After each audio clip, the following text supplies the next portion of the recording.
Um, okay, well, welcome everybody to Spiritual Mentoring Group. It is October 1st, 2017, and we are inching closer and closer to the end of the year. Although on the Jewish calendar, we just started. Today is the 11th of Tishrei. It's the day after Yom Kippur. I hope everybody who fasted had an easy and meaningful fast. And now we are moving into Sukkot. We are moving into Sukkot. So let me share the screen. Hang on one second. Okay, great. Now, if you will recall from hearing or reading my story, you know that I grew up in a secular Jewish home. I did, though, attend a Jewish day school for 2 years. That was for 4th and 5th grade. So I had some knowledge of Jewish things. Growing up, I remembered about Hanukkah and Passover, but one Jewish holiday that I totally had forgotten about until I got involved with the Messianic movement was Sukkot. Sukkot is a holiday that is largely unknown by non-Orthodox Jews. Now, when I was in the Messianic movement and they started talking about Sukkot, I dug around in my mental archives, if you will, to find a vague recollection of this big outdoor thing that they had built at my Jewish school. I don't recall understanding what it was about, but I remember that we had lunch in the sukkah for a few days. Now, truth is it was probably before Sukkot, because anybody who lives in a Jewish community knows that the kids are off of school right now. But still, I do have that vague recollection of them having this funny building, temporary building, and us eating lunch in it. Now, today, Sukkot is absolutely my favorite holiday. Of the entire Jewish calendar, it is my favorite holiday. I just love it. And the reasons are so many that I can't even explain it. I mean, part of it has to do with the fact that my husband takes the whole week off, so it really does feel like a vacation. And the cool thing is, here in Israel, each day of the holiday counts only as taking a half a day off against vacation, which is really nice, because that means that if there are 4 days that he needs to take off, it only counts against him as 2. So that's really nice. So he takes off for Sukkot, and he also gets to take off for Passover. So if he takes off for both, why do I feel this way about Sukkot and not necessarily Passover? Well, again, I can't exactly put it into words. I don't even know if I understand myself, but Sukkot is the culmination of a very intense season, right? We spent a month, the month of Elul, doing Cheshbon HaNefesh, which means personal inventory. And then we had 2 days of judgment, right? Rosh Hashanah. And then we had 10 days, including Rosh Hashanah, but still 10 days of this intense introspection and asking for forgiveness and challenging ourselves to forgive others. And then we have Yom Kippur, which is this day of fasting and prayer, and it's a long day and it's a hard day in order to clean the slate and accomplish atonement. And then we move to Sukkot, which the Torah calls the time of our rejoicing. The extreme heat of the summer is now gone, although according to the weatherman, tomorrow it's supposed to be hot, hot, hot again, but after that it's supposed to cool down significantly. So anyway, most of the time, the extreme heat of the summer is gone, and the weather, at least in Israel, where Sukkot is supposed to take place, right, because this is where it originated, the weather is delightful, and we spend most of our time outside in these temporary huts that we build. So, you know, to some degree, it's kind of understandable why this would be my favorite holiday. Now, the commandments concerning Sukkot are found in 2 places. One is in Vayikra chapter 23, verses 34 through 36. Actually, it's 34 through 40, but we're going to look at 34 through 36 right now. And it says, "Speak to the sons of Israel, saying, on the 15th of this 7th month is the Feast of Booths for 7 days to Hashem. On the first day is a holy convocation. You shall do no laborious work of any kind." That's Bible code word for it's a Yom Tov. "For 7 days you shall present an offering by fire to Hashem.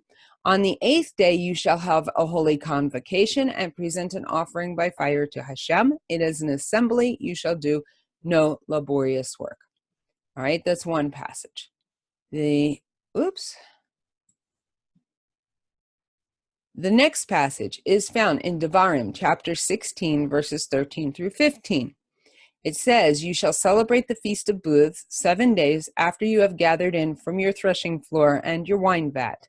And you shall rejoice in your feast, and you and your son and your daughter and your male and your female servants, and the Levite and the stranger and the orphan and the widow who are in your towns. 7 days you shall celebrate a feast to Hashem your God in the place which Hashem chooses, because Hashem your God will bless you in all your produce and in all the work of your hands, so that you will be altogether joyful." Now, Rosh Hashanah was about life. Even though there was a spiritual component, even the act of being written in the book is really a very physical thing. It's about a physical existence. We live or we die. And if we die, by what means? And if we live, will we face tragedy, health challenges, struggles with money, or will things be better this year? So Rosh Hashanah, even though it has the spiritual aspect, it's really very focused on the physical. And on Yom Kippur, we try to put aside the physical concerns, right, by not eating, and we concentrate only on spiritual concerns, giving and receiving forgiveness. But Sukkot, that's beyond the physical, beyond the spiritual, it's supernatural. It's about putting aside everything that has meaning for us. Our home, the one thing in our world that's completely filled with meaning and privacy and security, and we leave that to live in this hut, which provides us a small amount of privacy, but no security, no protection from the elements, right? In our sukkah, we are exposed to the elements, the rain, the wind, the heat, the cold. And if someone, God forbid, wanted to attack us, the flimsy sukkah isn't going to offer us any protection at all. And it's here that we're told to just trust and rejoice. That's it. Trust and rejoice. It's no coincidence that on Sukkot, we read the book of Ecclesiastes, or in Hebrew, it's Kohelet, okay? Kohelet was written by Solomon, who is ostensibly the wisest man in the world ever to have lived, right? And the theme of Kohelet is that everything under the sun, that is all of our physical world, is basically meaningless. I mean, yes, we try to give it all meaning, but in the end, it's all meaningless, which sounds rather depressing, except that Solomon, the author of the book and the wisest man to ever walk the earth, doesn't stop there. He says everything under the sun is meaningless, but there's another place over the sun, right? Under the sun, everything is meaningless, but over the sun, that is the spiritual things, and those things are full of meaning. And he says, therefore, rejoice and keep your word. And there's a few other things that he says. But those are the things over the sun are the things that really matter in life. But before we go there, I do need to clarify one thing. The word, which is usually translated as vanity in the traditional English translations of Ecclesiastes, of Kohelet, and which I translated for you just a minute ago as meaningless, is the Hebrew word hevel. And the word hevel actually means breath. That's hevel. It's air. We talk about hot air, right? It's there 1 minute and it's gone the next. Breath fills a balloon, so it appears to have substance, but it disappears without a trace. It can't be held, and containing it is only temporary. Now, as human beings, sometimes we forget that we're not actually bodies in possession of a soul, but rather souls in possession of a body. You've heard me say that before. This life is temporary. We exist in a physical realm for a really relatively short time in order for our real self, that's what we call our soul, to learn the things that we need to learn in order to live as eternal beings in the presence of God. And in this spiritual amnesia of ours, we get so attached to the physical to our homes, our cars, our clothes, china, crystal, other things, that we forget that these things are just breath. Sukkot reminds us of this in a real and tangible way. Most of the mitzvot that we do are things that we do or don't do, but they're outside of us, right? We light candles, we make challah. Even when we make a blessing, it's something we say. But you may not be aware of this. There are 3 mitzvot, and only 3 mitzvot, which are not things that we do that are outside of us, but they're things that we can be in and inside of, that envelop us and wrap us in God's presence in a way that no other mitzvah can. Those 3 mitzvot, one is mikvah, right? When you go into the mikvah, you're actually immersing yourself in that mitzvah. The second one is living in Israel. And the third one is the sukkah. And that's it. Those are the only 3 mitzvot that can utterly surround us and we can actually immerse ourselves in. Now, you may remember from the Navigating Judaism class, which was almost a year ago now, that Sukkot is the one holiday that in the time of Mashiach will be observed by the entire world. Now, not the way that Orthodox Jews keep it, but it will be observed by the entire world, and not just the Jewish people. It says in Zechariah 14, verses 16 through 19, then it will come about that any who are left of all the nations that went against Jerusalem, that prior to these verses, it's talking about this war that's going to happen, this really bad war, and all the nations are going to come up against Jerusalem. It says, then it will come about that any who are left of all the nations that went against Jerusalem will go up from year to year to worship the King, the Lord of hosts, and to celebrate the Feast of Booths. And it will be that whichever of the families of the earth does not go up to Jerusalem to worship the King, the Lord of hosts, there will be no rain on them. If the family of Egypt does not go up or enter, then no rain will fall on them. It will be the plague with which the Lord smites the nations who do not go up to celebrate the Feast of Booths. This will be the punishment of Egypt and the punishment of all the nations who do not go up to celebrate the Feast of Booths. Very interesting.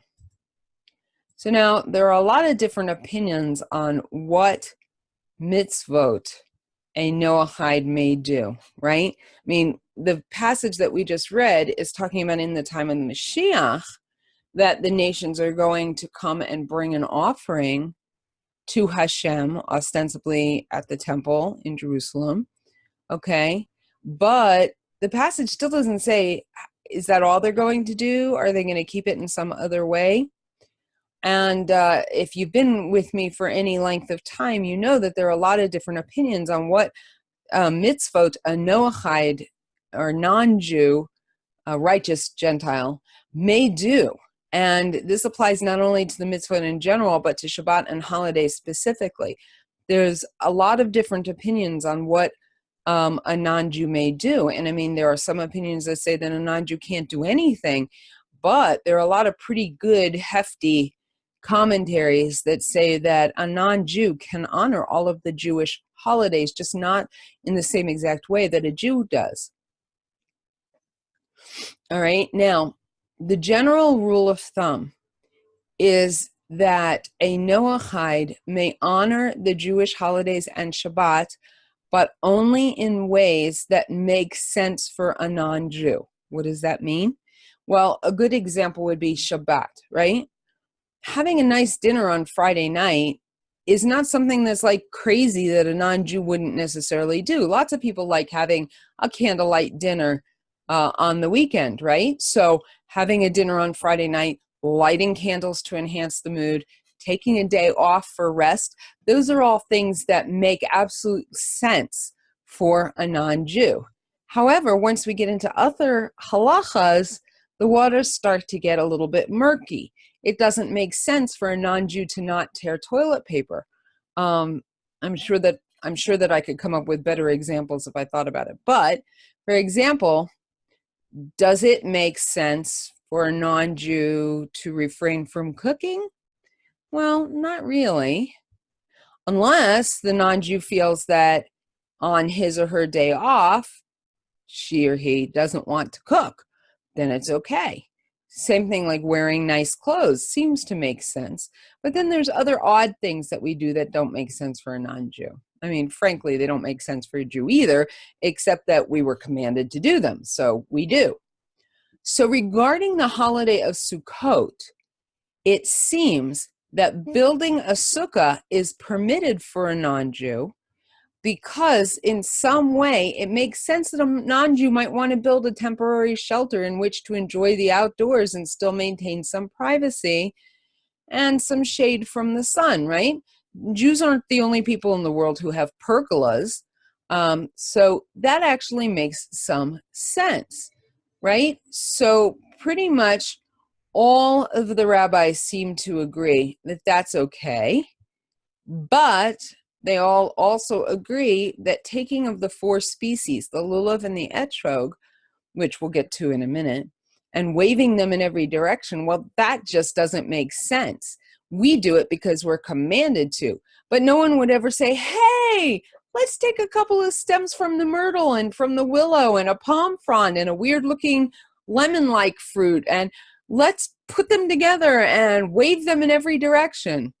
Not unless the person was drinking some pretty wacky Kool-Aid or following Torah, right?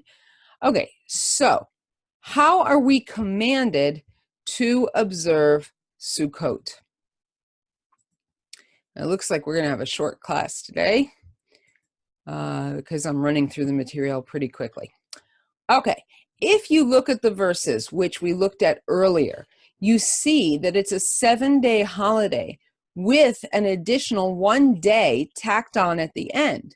What that means is that in practicality, we keep Sukkot for 8 days, 9 if you're outside of Israel. But the last day holiday is actually not part of Sukkot. It's separate. We only eat and sleep and live in our sukkah for 7 days. The 8th day, the last day, we go inside the house and we do it like all of the other Jewish holidays. So the first day is a Yom Tov. That means that all of the prohibitions of Shabbat, except for cooking and therefore transferring a flame, apply on this day as well. The 8th day assembly, which in Hebrew is Shmini Atzeret, is also a Yom Tov. In Israel, where there is only 1 day of Shmini Atzeret, the day is also celebrated as Simchat Torah. It's a day when we celebrate the giving of the Torah, we dance with the Torah. All of the men in the synagogue, I think, are called up for an aliyah. It's like a big celebration, and in some places, it's a pretty wild celebration. But just a side note, because most holidays are celebrated as 1 day in Israel and 2 days outside of Israel, every few years it ends up throwing the Parsha reading cycle off by a week because the holidays have their own Parsha, right? We don't read the regular cycle on a holiday. So if you're celebrating 1 day of holiday in Israel, and let's say it is Friday, and then Shabbat comes and you read the Shabbat reading. But if you're outside of Israel and you're celebrating Friday and Shabbat as the last days, so then that Shabbat reading, which was in Israel, isn't read until the next week outside of Israel. I don't know if that made sense. But what that means is that for a few weeks afterwards, Israel and America are off by 1 week in the Parsha reading. And then at some point, I guess when we get to a place where they can double up the Parsha, then we catch up. Or actually, you guys catch up to us. But anyway, all right, but that's really for another time. All right, the days between the first day of Sukkot and the last day, which is Shmini Atzeret, are called Chol HaMoed. Chol HaMoed literally means weekdays of the festival. Chol is the weekday, and the Moed is the holiday. Okay, so it literally means the weekdays of the festival, meaning that they are part of the festival, but that they're not Yom Tov. So those intermediate days are kind of half holidays, similar to the way that Rosh Chodesh is supposed to be observed. So on Chol HaMoed, we can use electricity, we can cook, we can drive, and all of that. But we're not supposed to engage in business, such as signing contracts and things like that. And we're also not supposed to make purchases unless they are absolutely necessary. In Israel, many of the clothing stores are closed on Chol HaMoed. But this is more because we're not supposed to engage in business unless we absolutely have to, than it is to like prevent people from buying clothes or something. The Gemara tells us that any money earned on Chol HaMoed does not benefit us. Now, that's supposed to be a motivation to shut your business down for Chol HaMoed, and it's a good idea if you can. However, the Gemara also gives an exception. If you own a business and you have employees, and those employees would be in danger because they didn't earn an income during that week, then your business may stay open for the sake of the employee. Some places will pay their employees for the week of Chol HaMoed off. Or like my husband's place, he takes holiday, but he only has to count half a day for every day that he takes off. Okay, so what are the features of Sukkot besides the holiday at the beginning and at the end? It says in the Torah that we are to dwell in booths during Sukkot, but it doesn't explain what a sukkah is. The oral law, however, explains it in detail. Even though a sukkah is a temporary structure, the walls do not have to be temporary. Only the roof has to be temporary. Okay, so that's something to know. So if you ever see somebody who kind of like builds a sukkah around or on or in a porch or something that has permanent walls, that's okay. Now, to build your own sukkah, you first have to select a site that has nothing hanging above it. There can't be a roof or a tree. The sukkah floor space, okay, before I do that, if you notice in the picture, in the upper right-hand corner, you see an apartment building in Israel, and you see how there are patios with sukkahs on them. But you notice that none of the sukkahs overlap. I mean, some of them overlap a little, but you just wouldn't use that part of the sukkah. But yeah, the sukkahs do not overlap because you can't have anything hanging above the roof of the sukkah. You can't have the roof of another porch. You can't have a tree. And the sukkah floor space has to be at least 27 inches by 27 inches. Now, that's not very big. That's a little over 2 feet, 67 centimeters, right? So that's really the minimum space for most of a person to sit. Hey. I mean, that's like just the minimum amount of space that it would take for a person to sit with a small table. So if you don't have a yard, then an apartment balcony will do just fine, provided it has no roof above it. So that's the roof, sort of. That's the sukkah, the space. The walls.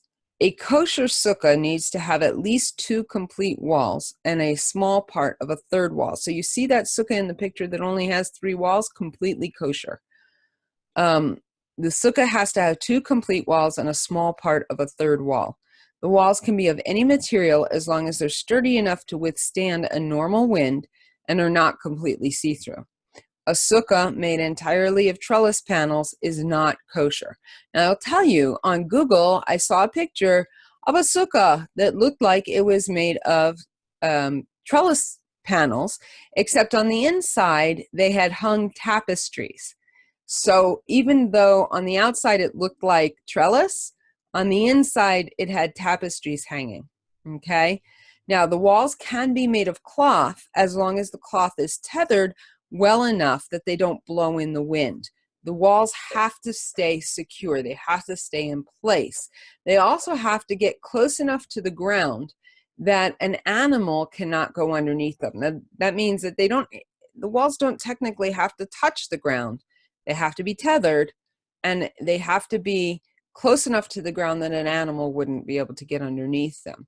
The walls should be at least 38 inches high, which is 96 centimeters. So yes, you can have a kosher sukkah that you can't stand up in, as long as you can sit comfortably at a table, but it can't be higher than 30 feet, which is almost 10 meters. And it's not usually an issue because most people don't build sukkahs that tall. You don't have to build walls, especially for the sukkah. You can use the side of a building or even a hedge of bushes. Ah, I didn't even know that. I didn't think that was okay. Anyway, and if you find an area that's already enclosed by 2 or 3 walls, then makes it that much easier to build a sukkah. So for example, our sukkah is going to be against the side of the house. So the side of the house acts as one wall. So we only have to build the other 3. Although, because we only have to have 3 walls, we can just build 2 walls, but we'll put a 3rd one up for privacy. All right. The Talmudic term for the roof material is called skach, and it actually comes from the same root word as the word sukkah. The roof has to be made from a material that grows from the ground, in other words, branches or leaves, but not metal and not any food. And if you're using unfinished boards, they should preferably not be wider than 5 centimeters. Also, the material has to be presently detached from the ground. So, for example, you can't just bend a tree over the top of your sukkah and make that the roof. But you can cut the branches off of the tree and lay them on top, and that be your roof. And in fact, today I went out, I took a friend, but I went out and I got 30 palm frond branches. I mean, they're huge things. They're ginormous. I can't pick them up, but my friend was able to pick them up. And we bought 30 of these palm fronds to layer on top of our sukkah. You sometimes will also see a mat, which is made from bamboo. But not just any bamboo mat will work because of the fact that the materials can't be anything that absorbs tuma, which means like uncleanliness, but it's spiritual uncleanliness. But anyway, so sometimes you'll see people will use mats, especially in places where they don't have a lot of storage space or where it's not so easy to get palm fronds. Or when we lived in America, we used to get cut pine branches like Christmas trees. And we used to lay those over the top of the sukkah, and it was so pretty and it smelled so good. But we don't have pine trees here in Israel. I mean, we do, but not like an abundance of pine trees that people will just be cutting them down. But we do have an abundance of palm trees. And so at this time of year, there's tons and tons of palm fronds that are available for purchase for using for the roof of the sukkah. But like I said, you can also use one of these bamboo mats. Now, the roof material can only be added after the walls are in place. This is because the walls can be permanent, but the roof must be temporary. So you put the walls in place and then you set the roof on top. And the roof has to be sufficiently covered that it gives more shade than sun during the daytime. But it should be sufficiently open so that the stars are available through the roof at night. Do I have a picture of my grandkids in the sukkah? I did earlier, right? There we go. So you see, everybody's in the shade, but there's some sunlight coming through, right? Okay, so it should be sufficiently covered that it gives more shade than sun during the daytime, but should be sufficiently open so that the stars are visible through the roof at night. Now, I'm here to tell you that if you have a bamboo mat, you're not going to see stars through. Although you can see little slivers of sky, you're probably not going to be seeing stars. And the Chabad custom is actually to layer it on so thick that you really can't see through it. And don't ask me about sources for that. I have no idea why that is their custom, but it is. So, you know, each rabbi has his own way of doing things. But Okay, since the sukkah is designated as your home for the next 7 days, it's customary to decorate it nicely. Now, if you see in this picture, we were using cloth for the walls. We couldn't hang a lot of decorations on the walls. We used safety pins to pin some of the pictures to the wall, but most of the decorations were on the roof, which you can't see in that picture, but we had all kinds of nice stuff hanging from the roof, and we have little lanterns and little fake fruit and stuff like that, and it's very pretty. But a lot of people will tape posters of Jerusalem and other Jewish themes on the walls. Okay, so now that we've got the sukkah, what's with the lulav and etrog? All right, it says in Vayikra, which is Leviticus chapter 23, a few verses after the passage that we read earlier. It says, on exactly the 15th day of the 7th month, when you have gathered in the crops of the land, you shall celebrate the feast of Hashem for 7 days, with a rest on the first day and a rest on the 8th day. Now note, you shall celebrate the feast for 7 days, but you have this other holiday on the 8th day. It's separate from Sukkot. Sukkot is 7 days, but then there's this 8th day holiday that, interestingly enough, the Torah doesn't tell us anything about it other than the fact that it's a holiday. 41. You shall thus celebrate it as a feast to Hashem for 7 days in the year. It shall be a perpetual statute throughout your generations. You shall celebrate it in the 7th month. You shall live in booths for 7 days, and all the native born in Israel shall live in booths, so that your generations may know that I had the sons of Israel live in booths when I brought them out from the land of Egypt. I am Hashem, your God. So Moses declared to the sons of Israel the appointed times of Hashem. Okay, so that's the end of the chapter that talked about all of the holidays. Now, the lulav and the etrog. It said,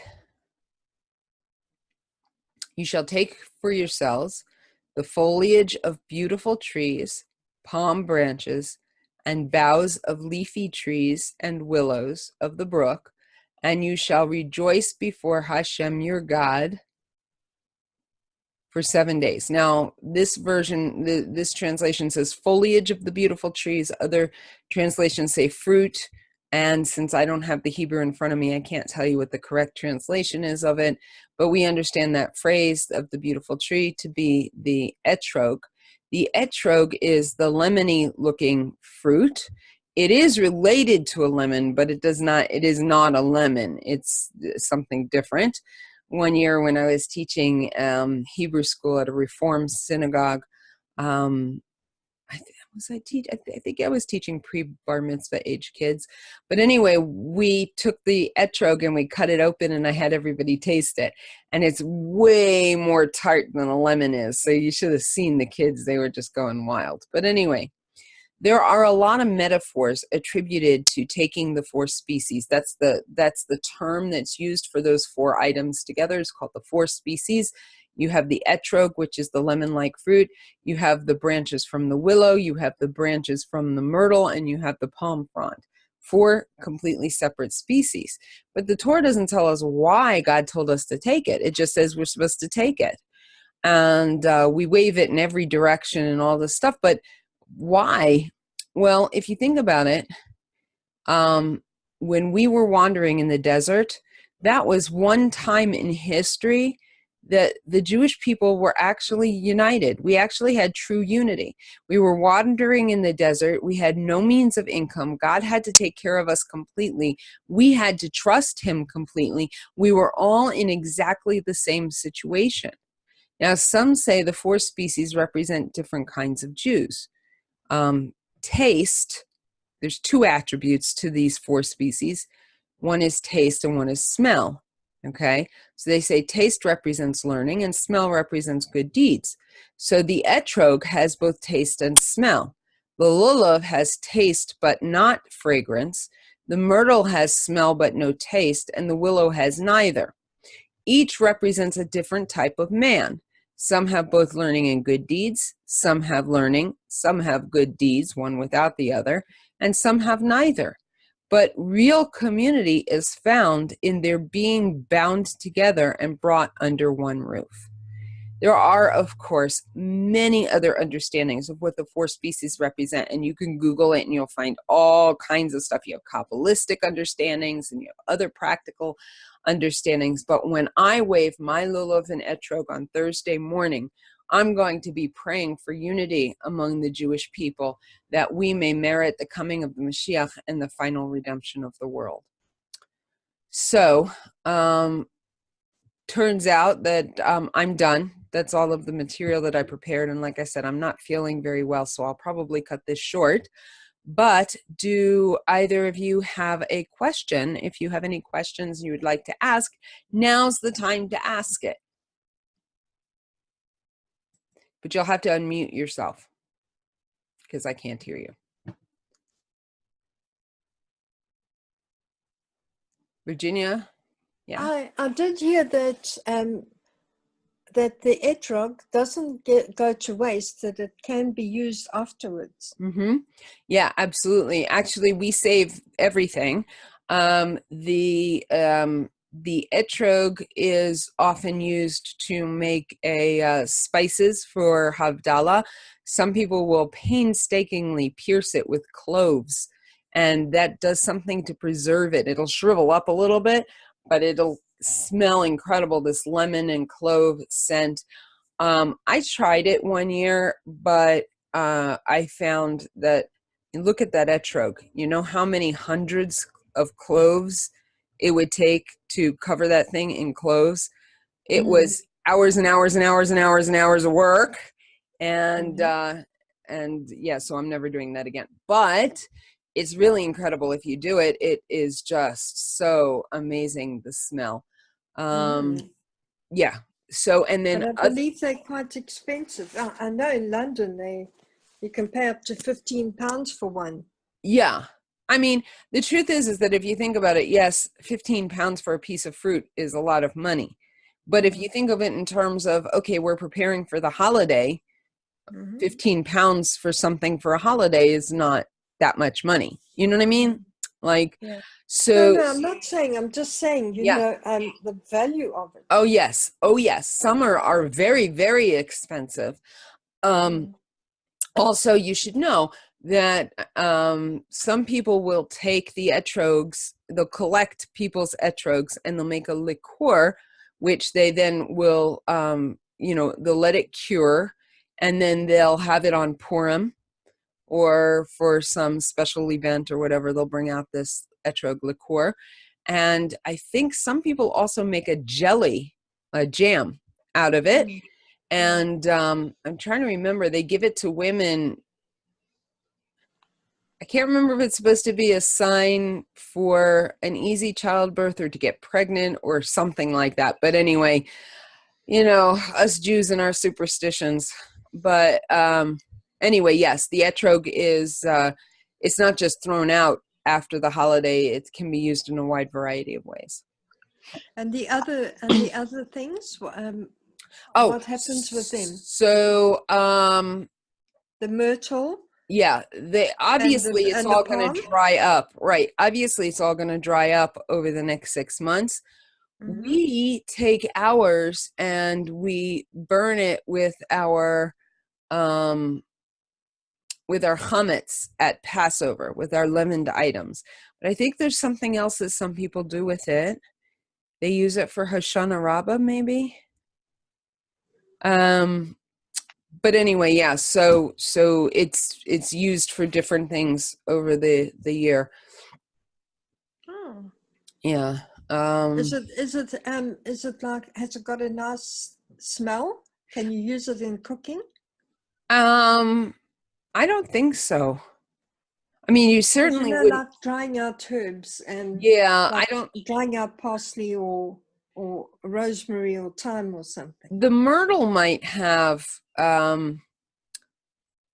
some scent or taste. The willow has none, so only the myrtle I could even imagine using it at all. But I've never heard of anybody using it.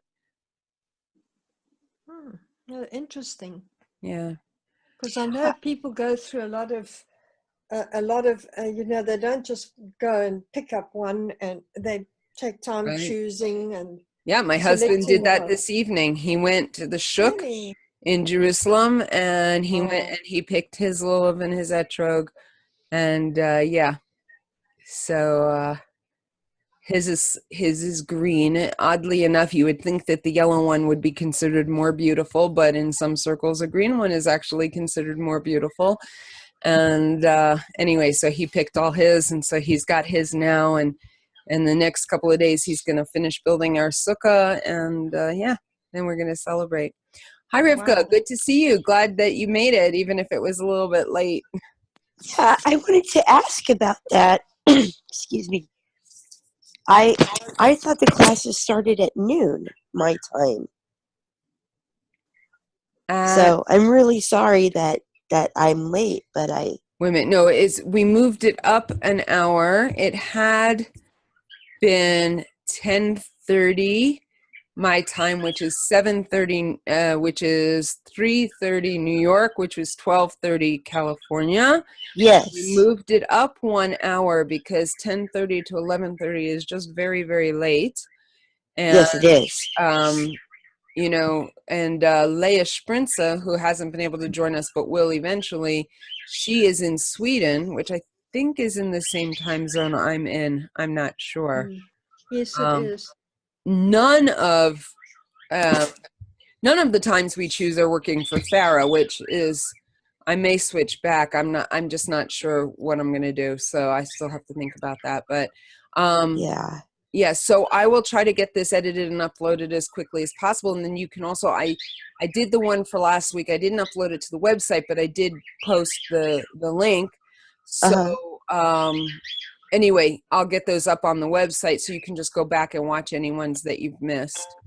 Okay. And then I also wanted to comment. My brother-in-law bought me a very old cookbook when I got married, and it has a few different recipes in it for making things with the etrog.